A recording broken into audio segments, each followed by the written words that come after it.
Russia caused a food crisis to remove sanctions.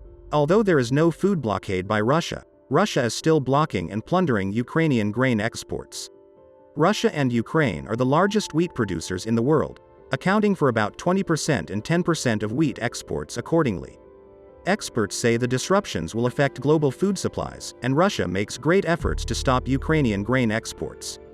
The United States says there is evidence that Russia is trying to sell looted grain to drought-stricken African countries. In contrast, sanctions against Russia are not related to the blockade of grain, which it can freely transport by sea.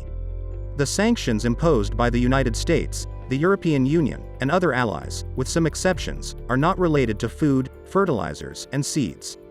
The European Council called on Russia to immediately stop attacking agricultural facilities and grain exports and to unblock the Black Sea, particularly the port of Odessa, to allow grain exports and trade.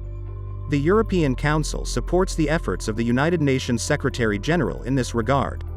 In addition, European leaders called on the European Commission and EU member states to work together with international partners and organizations to address food insecurity. At the June 6 UN Security Council meeting, EU Council President Charles Michel addressed Russia's UN representative, Vasily Nebenzia.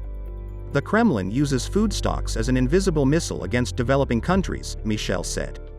The consequences of the Russian war are spreading around the world, inflating food prices, pauperizing people, and destabilizing entire regions.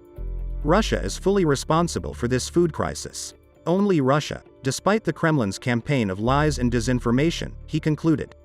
The efforts to lift Russia's embargo haven't succeeded so far, and the UN Food and Agriculture Organization predicts that up to 181 million people in 41 countries could face a more serious food crisis or famine this year because of the war in Ukraine. Britain offers assistance in shipping Ukrainian grain from its ports under a United Nations plan aimed at preventing mass starvation in Africa, where the war in Ukraine caused food prices to rise sharply.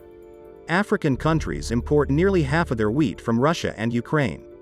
Nearly all of Somalia's wheat comes from Ukraine and Russia, and according to the United Nations, 13 million people are already suffering severe famine as the drought continues.